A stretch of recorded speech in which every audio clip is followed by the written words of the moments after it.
بسم الله الرحمن الرحيم الحمد لله رب العالمين والصلاة والسلام على أشرف الأنبياء والمرسلين نبينا محمد وعلى آله وصحبه أجمعين أما بعد. Donc on commence Inch'Allah Ta'ala l'explication du deuxième épître de ce périple béni Inch'Allah, qui est l'explication du matn de Mukhtasar al-Akhdari, qu'on peut traduire par le concis de Al-Akhdari.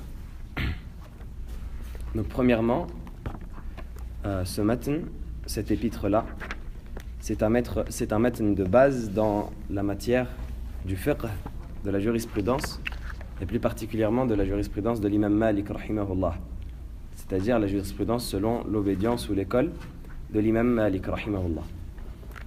En islam, dans la tradition d'Al-Sunnah wal Jama'a, après les premières générations, on a eu 4 écoles sur lesquelles, comme les ulama disent, istaqarra alayhim al-amal ou istaqarra alayha al-amal. Les 4 écoles sur lesquelles les gens ont établi leur jugement et qu'ils ont commencé à suivre en masse. Donc parmi ces écoles-là, il y a l'école de l'imam Malik, rahimahullah, ainsi que l'école de l'imam Shafi'i, l'école de l'imam Ahmad et l'école de l'imam Abu Hanifa. Pourquoi est-ce que on parle de suivi d'une école? Tout simplement parce que les gens se divisent en 2 catégories. Donc on a les gens qui sont mujtahidin, on a les savants qui ont une énorme connaissance des textes, que ce soit du Coran ou de la Sunna, une profonde connaissance des textes, et qui sont aptes à émettre des jugements juridiques. Et pour être de cette catégorie-là, surtout un mujtahid de la trempe de ces imams-là, ces 4 imams qu'on a cités, il faut avoir des conditions qui sont exceptionnelles et peu réalisables et qu'on peut difficilement rassembler, surtout pour une personne de notre époque. Parmi ces conditions, comme les savants disent, il y a une parfaite connaissance du Coran, de ses causes de révélation, des tafassirs qui ont été dits à son sujet. Et c'est toutes des conditions, quand on les lit, qui sont logiques. Parce qu'une personne ne peut pas émettre un jugement sur la religion d'Allah si elle ne connaît pas parfaitement le livre d'Allah. Si elle va émettre un jugement et il va être contredit par un verset, au mieux ça va être une honte, au pire ça va être un égarement, et il va être considéré, comme le prophète sallallahu alayhi wa sallam a dit, parmi les imams égarants et égareurs qu'il y aura le jour de la résurrection. Et malheureusement ils sont très nombreux à notre époque. Donc une parfaite connaissance du Coran, dans ses causes de révélation, dans son exégèse, dans ses différentes lectures, une parfaite connaissance du hadith, autant au niveau des textes des hadiths qu'on peut trouver dans tous les livres authentiques, ou les livres qui, de toute manière, qui comportent des hadiths authentiques, c'est-à-dire les Sahih al-Bukhari, Sahih Muslim, les Sunan, Sunan Tirmidhi, Sunan Ibn Majah, Sunan al-Darimi, Sunan Abu Daoud, Sunan al-Nasa'i, etc., etc. Tant au niveau des textes qu'au niveau des chaînes de transmission, également connaître toutes les personnes qui composent les chaînes de transmission, etc., etc. Donc c'est des conditions, également la connaissance de la langue arabe, d'une profonde connaissance comme les Arabes la comprenaient à l'époque du prophète sallallahu alayhi wa sallam, etc. C'est des conditions qui sont compliquées à réunir. Et tant que la personne n'a pas ces conditions-là, elle n'a pas le droit d'émettre un jugement juridique. C'est-à-dire qu'elle n'a pas le droit de dire « je pense que la vie dans la religion, c'est ça ». Quand bien même elle aurait une petite connaissance des textes, elle aurait pris la connaissance d'un hadith ou 2 hadiths, ou elle aurait lu un verset ou 2 versets, eh bien elle ne peut pas se permettre de se baser sur sa maigre connaissance pour émettre un avis juridique, parce qu'il faut une connaissance globale afin de réunir la religion dans tous ces textes et comparer les uns avec les autres et émettre un jugement en connaissance de cause et non pas émettre un jugement avec une connaissance partielle. Donc si on a compris cela, on a compris que la majorité des gens, des musulmans, sont de l'autre catégorie des muqallid. Donc on a un mujtahid et on a un muqallid. Qu'est-ce que c'est qu'un muqallid? C'est une personne qui n'est pas apte à émettre un jugement de lui-même. Qu'est-ce qu'il doit faire? Il doit suivre ceux qui sont aptes à émettre des jugements. Et jusqu'à maintenant, c'est logique et c'est compréhensible même par une personne qui est non musulmane. Dans la médecine, par exemple, une personne ne peut pas s'improviser médecin si elle n'a pas étudié la médecine, si elle n'a pas fait les 11 années de médecine ou les 7 années et quelques de médecine qui sont requises en fonction des disciplines et des spécialités. Une personne ne peut pas s'improviser en quelques mois médecin et guérir les gens et faire des opérations. Donc effectivement, 7 ou 11 ans, c'est énorme. C'est toute une part de sa vie qu'on sacrifie. Mais c'est nécessaire pour arriver au stade où on va dire « je peux soigner les gens de mon avis, de mon propre diagnostic médical, sans revenir à des aînés ou sans revenir à des adultes, ou des personnes qui sont plus connaisseuses que moi de la matière. Donc ça, c'est pour une science mondaine. Alors que dire de la science qui est relative à la religion d'Allah subhanahu wa ta'ala? Donc si on est dans une situation où on doit absolument suivre quelqu'un qui fait l'ijtihad, si on reconnaît plutôt qu'on est muqallid et qu'on n'est pas apte à émettre un jugement, on se doit de suivre quelqu'un qui fait l'ijtihad. Et qui est-ce qu'on pourrait suivre de meilleur que ces 4 personnes-là sur lesquelles toute la communauté s'est rassemblée? Toute la communauté de l'islam, depuis 12 générations, s'est rassemblée sur ces gens-là. Donc ils ont considéré le fait de les suivre comme étant une bonne chose. Et le prophète sallallahu alayhi wa sallam dit dans le hadith, La tajtami'u ummati ala dalal, ma communauté ne se rassemblera pas sur un égarement. Donc le fait de se rassembler sur ces 4 imams, ça ne veut pas dire que c'est des prophètes. Ça ne veut pas dire que c'est eux qui ont reçu une révélation, ou c'est eux qui détiennent le haqq, etc. Effectivement, il y avait des imams à leur époque également qui avaient des écoles et qui avaient la capacité d'être mujtahid, mais ces 4 imams sont les seuls dont les fondements et dont les textes et dont les paroles à propos des jugements juridiques ont été rapportés. Donc il est meilleur de les suivre et de ne pas s'écarter de leur chemin. Et si ces imams ils se contredisent ensuite? Justement, la personne qui voit une divergence entre ces imams-là, elle n'a pas la capacité de dire un tel a raison et un tel a tort. Donc c'est pour cela que les ulama ils disent de suivre une seule école. Le problème avec les tendances qu'on a aujourd'hui de personnes qui ne veulent pas suivre d'école, c'est qu'ils n'ont ni la capacité de tirer directement les jugements des textes, ça ils le reconnaissent, en général il n'y a pas de problème. Mais ce qu'ils vont dire, c'est ces gens-là c'est des hommes, et ils ont des avis, et ils peuvent se tromper comme ils peuvent dire la vérité. Ce qui est totalement correct, mais c'est une parole, comme Ali ibn Abi Talib disait, c'est une parole de vrai qu'on utilise pour justifier du faux. Le problème c'est que pour arriver au point où on va dire un tel a tort et un tel a raison, il faut être au-dessus d'eux, obligatoirement. Il faut arriver à voir les preuves sur lesquelles s'est basé un tel et les preuves sur lesquelles s'est basé un tel, et arriver à dire qu'un tel s'est mal basé sur ses preuves, ou a pris un hadith faible, ou a pris un verset qui n'était pas dans son contexte, etc., etc. Donc pour arriver à dire un tel a raison et un tel a tort, il faut être au-dessus d'eux, obligatoirement. Logiquement, c'est impossible de dire que, ou alors au minimum être à leur niveau. C'est impossible de dire je suis plus faible que je n'ai pas leur connaissance, et je peux dire qu'ils sont trompés ou qu'ils ont eu raison. Donc si la personne elle ne peut ni tirer un jugement directement des preuves, ni considérer un tel imam comme ayant raison et un tel imam comme ayant tort, alors elle suit une école. Elle suit une école, et le prophète alayhi salatu wassalam, étant donné qu'il a dit que les savants étaient les héritiers des prophètes, eh bien c'est comme si devant Allah subhanahu wa ta'ala tu diras, Ya Allah, je n'avais pas de prophète à mon époque, j'ai suivi un de tes héritiers. Il a fait une erreur en se basant sur un texte, que ce soit du Coran ou de la Sunna, et je l'ai suivi dans cette erreur-là.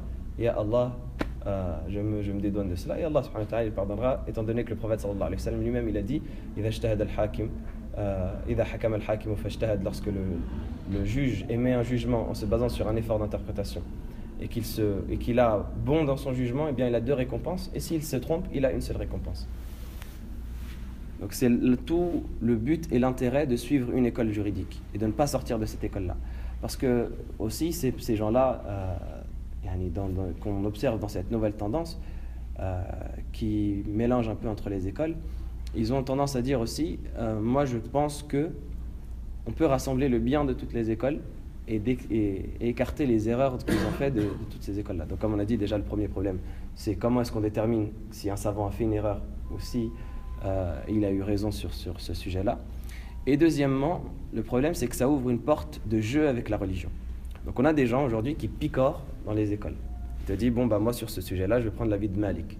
Et sur ce sujet-là, je vais prendre l'avis d'Abu Hanifa. Sur ce sujet-là, je vais prendre l'avis de Shafi'i. Et en général, c'est quelque chose qui n'est pas basé sur une honnêteté scientifique qui pousse la personne à ne prendre que ce qu'elle considère comme étant correct. En général, il y a beaucoup de nafs dedans. Je donne un exemple, par exemple, des personnes qui ils vont arriver dans un sujet où à notre époque c'est compliqué de réaliser, etc. Et bien, il va dire, moi je prends l'avis d'Abu Hanifa à ce sujet-là. Il va arriver dans un autre contexte où Abu Hanifa est sévère à ce sujet, et Malik par exemple est plus simple, donc il va dire, moi je vais prendre l'avis de l'imam Malik. Donc il va commencer à jouer avec sa religion en prenant les différents avis des savants, et donc ça va lui annuler sa religion, comme disait un des pieux prédécesseurs. Elle disait, celui qui suit toutes les divergences, bien il n'aura plus de religion. On ne met pas avec une école attitrée, un peu. Exactement. Exactement. À l'époque des Sahaba, c'est une très bonne question. Le frère il a dit on n'est pas avec une école attitrée, alors à un moment il faudra choisir une école. À l'époque des Sahaba, le prophète sallallahu alayhi wa sallam, donc les Sahaba eux-mêmes, ça c'est également une réponse pour ceux qui prétendent que le suivi des écoles est une innovation. Les Sahaba eux-mêmes étaient des mujtahidines. Il y avait certains parmi les Sahaba qui étaient une minorité, qui étaient des mujtahidines. Donc ce n'est pas tous les Sahaba qui avaient la capacité de faire l'ijtihad. Il y avait quelques compagnons que d'ailleurs le prophète sallallahu alayhi wa sallam a envoyés dans des régions. Par exemple, il a envoyé Ibn Mas'ud dans la région de Koufa de l'Irak. Il a envoyé, comme vous savez, Mu'adh ibn Jabal dans la région du Yémen, Abu Ubaïd ibn Jarrah, etc., etc. Donc il a envoyé des compagnons dans différentes terres pour que ce soit eux la référence religieuse. Et c'est ça le début des écoles. Ibn Abbas il est resté à Mecca, Ibn Umar il était à Médine, c'est ça le début des écoles. Et quand c'était eux la référence religieuse, eh bien les gens les suivaient. Donc les gens de Koufa, ils n'avaient pas à suivre un autre madhab que celui d'Ibn Mas'ud. Et d'ailleurs on le voit dans l'histoire islamique. Eh bien les tabi'in, les élèves d'Ibn Mas'ud, ils avaient une grande vigilance à suivre les avis d'Ibn Mas'ud et à les apprendre et à les transmettre. Comme par exemple un de ses plus grands élèves, Ibrahim al-Nakha'i, tous les avis qu'il transmet dans le fiqh, les savants disent ça vient d'Ibn Mas'ud. Sauf si il dit ça vient de moi. Mais c'est un grand savant. Et pourtant tous les avis qu'il transmet ça vient d'Ibn Mas'ud. Donc qu'est-ce que ça nous apprend ça? Ça nous apprend que ce qui a été demandé aux tabi'in, indirectement de par le prophète sallallahu alayhi wa sallam, vu que c'est cela la stratégie du prophète sallallahu alayhi wa sallam, d'envoyer les compagnons dans différentes régions, c'est de suivre le savant, le mujtahid, qui était dans leur région. Donc on peut tirer ce jugement à notre époque pour dire on doit suivre l'école qui est dans notre région, que ce soit d'origine ou par rapport à notre professeur. Je m'explique. On sait que maintenant dans le monde islamique, il y a des régions où il y a une école qui est prise de base. Par exemple, nous, pour le Maghreb, c'est l'école de l'imam Malik, d'où le fait qu'on s'enseigne ici le madhab de l'imam Malik, parce qu'on est pratiquement tous maghrébins. On sait que dans la région d'Asie, c'est en général le madhab de l'imam Abu Hanifa. On sait que dans la région du Sham, c'est en général le madhab de l'imam Shafi'i, et ainsi de suite. Donc dans ces régions-là, c'est comme s'il y avait, à l'époque des Sahaba, un Sahabi qui était l'autorité religieuse. Ou c'est comme si l'imam qui est de cette école-là était présent à cette époque. Eh bien, il faudrait le suivre. Donc, il faut suivre l'école de la région dans laquelle on est. Si maintenant une personne elle est en France, par exemple, dans un contexte français, et qu'elle dit en France il n'y a pas d'école qui est prise, ou il n'y a pas d'école qui est délimitée, les gens suivent un peu ce qu'ils veulent. Je ne dirais pas comme un de mes professeurs qui est allé à l'extrême de dire on prêche le madhab maliki et on s'en fiche. La France est malikiya et le reste on s'en fiche, on ne les écoute pas. Non, il y a un contexte, il y a une réalité en France qui est le fait qu'on a des gens qui sont de plusieurs régions, on a des gens qui sont de plusieurs origines et ils n'ont pas tous la même école. Donc qu'est-ce qu'on dit? On dit si la personne a une origine, elle suit l'école de son origine. Si la personne a une origine, elle suit l'école de son origine dans le sens où quand elle reviendra dans son pays, que ce soit même si c'est pour des voyages de temps en temps, si elle revient dans son pays, elle ne sera pas dépaysée. Et ça, on le voit clairement, c'est un problème que les gens de France ont. Lorsqu'ils ont délaissé le suivi des écoles, eh bien, ils sont arrivés à un stade où ils arrivent dans leur pays d'origine avec des choses qui sont considérées bizarres. Et ça rentre dans Shuhra, ça rentre dans ce que le prophète sallallahu alayhi wa sallam a blâmé, le fait qu'on te pointe du doigt parce que tu as un avis dissident, ou parce que tu fais une chose dissidente. Parce que tu fais une chose que les gens ne comprennent pas ou n'acquièrent pas. Et ça ne fait pas partie de la sagesse du tout. Donc, quand la personne a une origine, elle suit l'école de son pays d'origine. Si la personne c'est une personne convertie, un pays qui n'était pas musulman à la base, et donc elle n'a pas d'origine, elle n'a pas d'école, etc., alors on dit elle suit l'école de son professeur. Obligatoirement, pour étudier le fiqh, elle va avoir un professeur. Et personne ne peut étudier le fiqh sans professeur. Ça ne s'étudie pas sans professeur. Donc elle va être sur l'école de son professeur. Si elle a un professeur Hanafi, elle va être Hanafi. Si elle a un professeur Maliki, elle va être Maliki, etc. Donc pourquoi est-ce qu'on n'a pas dit pour la personne qui a une origine, elle suit l'école de son professeur, mais plutôt elle doit chercher une personne de son école, parce qu'elle a un pays d'origine, elle a une culture, elle a des racines qui la tireront un jour ou l'autre obligatoirement. Une personne ne peut pas fuir ses racines. Comme le proverbe arabe dit, la personne, elle revient à ses racines comme l'arbre, il revient tout le temps à ses racines. Il ne peut pas être détaché. Donc, si elle a des racines qui sont ou plutôt ses ancêtres ont adopté telle école, eh bien, elle se doit de les suivre et et de ne pas faire le jeu de la dissidence, sous prétexte qu'elle elle a été élevée ou elle a grandi dans un contexte qui était un peu chaotique au niveau de la religion. Ce n'est pas une excuse. La personne elle doit toujours chercher à revenir vers sa base et vers ce sur quoi étaient ses ancêtres, parce que la religion, c'est un héritage qui se transmet par chaîne de transmission. Et quand ton héritage il a été bloqué à un étage de ta généalogie, bien, tu vas le chercher. C'est la même chose pour l'héritage religieux. Pour ceux qui étaient absents, on parlait du but, ou de la raison plutôt, pour laquelle on suit l'école de l'imam Malik, rahimahullah, et pour laquelle, dans ces assises bénies, incha'Allah, on va s'enseigner la jurisprudence, le fiqh, selon l'école de l'imam Malik. Donc très rapidement, en résumé, je disais que les gens se divisent en deux catégories, pas trois. On a les mujtahid, la personne qui a la capacité de faire l'ijtihad. Qu'est-ce que c'est que l'ijtihad? C'est d'émettre un avis juridique. C'est-à-dire qu'il a une connaissance profonde des textes religieux, du Coran, de la Sunna, et même des sciences qu'on appelle les sciences outils, qui vont l'aider à comprendre le Coran et la Sunna. Le tafsir, l'exégèse, la science du hadith, il doit connaître tous les rapporteurs, est-ce que ce sont des rapporteurs de confiance ou pas, tous les hadiths qui sont mentionnés dans les textes, dans les recueils authentiques de hadith ou dans les recueils de tout court de hadith, etc. etc. S'il n'a pas cette connaissance-là, il n'a pas la capacité d'émettre un avis juridique. Donc il ne fait pas partie des mujtahidin. Il fait partie de la deuxième catégorie, dans laquelle il y a la majorité de la communauté, qui sont les muqallid. Qu'est-ce que c'est qu'un muqallid? C'est une personne qui n'a pas la capacité d'émettre un avis juridique, il n'a pas assez de connaissances pour dire c'est ceci qu'on doit faire ou c'est cela qu'on doit faire, donc tout ce qu'il doit faire c'est suivre. C'est suivre un savant qui a la capacité d'émettre un avis juridique, et qui pourrait-on suivre de mieux que ces quatre imams que l'héritage islamique connaît, les quatre imams des grandes écoles, l'imam Ahmad, l'imam Abu Hanifa, l'imam Malik, l'imam Shafi'i, sur lesquels les gens se sont mis d'accord et qu'ils ont suivi pendant 12 générations, ou bientôt 13 générations de l'islam. D'accord? Et d'ailleurs, une petite parenthèse par rapport au hadith, parce que je citais tout à l'heure le fait de connaître les chaînes de transmission. Il y a des personnes aujourd'hui qui vont te dire on ne suit pas les savants. C'est-à-dire que on doit chacun émettre nos avis juridiques à partir du hadith. Si le hadith est authentique, on le suit. Si le hadith est faible, on ne le suit pas. Il y a des gens qui disent ça aujourd'hui. Le problème, c'est que le hadith est faible et authentique selon qui? Tu vas voir dans la science du hadith, je vous expliquais ça dans les 40 hadiths de l'imam Nawawi, les hadiths qui se rapportent par chaîne de transmission. Et qui est-ce qui a la capacité ou l'autorité juridique de dire un tel rapporteur, une telle chaîne de la chaîne de transmission, un tel maillon de la chaîne de transmission est faible? Ben c'est les savants du hadith. Et les savants du hadith eux-mêmes, ils divergent parfois.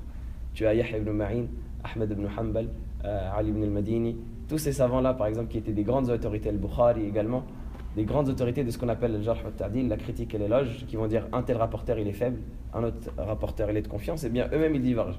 Tu vas voir Ahmed, il va te dire un tel c'est mfiqa, c'est quelqu'un de confiance. Et Yahya ibn Ma'in, il va te dire celui-là c'est un grand menteur. D'accord, donc selon Yahya ibn Ma'in, si tu prends son avis, le hadith il est faible. Selon l'imam Ahmed, si tu prends son avis, le hadith il est authentique. Qui est-ce que tu prends? Il va te dire non, mais le hadith il est authentique parce qu'il a été authentifié par Cheikh al-Albani. Cheikh al-Albani c'est une personne de science, mais il a un avis également. Donc ce qu'il dit, ça vient pas d'Allah. Ce qu'il dit, ça vient pas du messager sallallahu alayhi wa sallam. Il y a des gens, on dirait Cheikh al-Albani, il a trouvé le hadith avec le messager sallallahu alayhi wa sallam a dit, et à la fin il a marqué sahih. Et ça vient du messager sallallahu alayhi wa sallam. Non. C'est quelque chose que lui-même a considéré à partir de son étude des rapporteurs et des chaînes de transmission. Et dans beaucoup de sujets, il s'est trompé, il est revenu sur certains à son époque. Et il y a des élèves qui ont étudié auprès de lui, qui ont écrit un livre qui, il me semble, il est en 2 volumes, qui s'appelle Taraju'at al-Imam al-Albani. Les avis, les hadiths sur lesquels l'imam al-Albani est revenu. C'est-à-dire qu'à la base, il disait c'est authentique, après il a dit c'est faible. À la base, il disait c'est faible, et après il a dit c'est authentique. Ça, c'est pour ce sur quoi il est revenu à son époque. C'est-à-dire il a dit je me suis trompé. Que dire de ce qu'il a laissé? Donc, tout ça pour dire que ça ne veut pas dire qu'on ne prend pas de l'Albani ou qu'on n'écoute pas l'Albani, mais ça veut dire que ça reste des personnes qui émettent un avis juridique. Donc quand tu vas dire le hadith il est authentique parce que c'est l'Albani qui l'a authentifié, ben, il se peut qu'il ne soit pas authentique parce que l'Albani peut se tromper. Donc au final, toi tu vas être sur le madhab de l'Albani parce que tu vas considérer ce que l'Albani considère. Donc tu vas suivre un homme au final. Et moi je suis l'imam Malik parce qu'il me dit que ce hadith-là il est faible. L'imam Malik c'était un énorme savant du hadith. Ce n'était pas qu'un savant du fiqh. L'imam Malik c'était le professeur des professeurs d'Al-Bukhari Muslim. Al-Bukhari et Muslim, les deux plus grandes autorités du hadith. L'imam Malik, c'était le professeur de leur professeur. Donc quand tu me dis oui, mais ce hadith-là est authentique, donc il doit être pratiqué, ben moi je te dis, l'imam Malik dit qu'il est faible. Et qu'est-ce qu'on fait? Donc c'est pour cela que le suivi des écoles est impératif à notre époque, parce que ça ferme la porte au chaos. Ça ferme la porte à ce chaos, à cette situation chaotique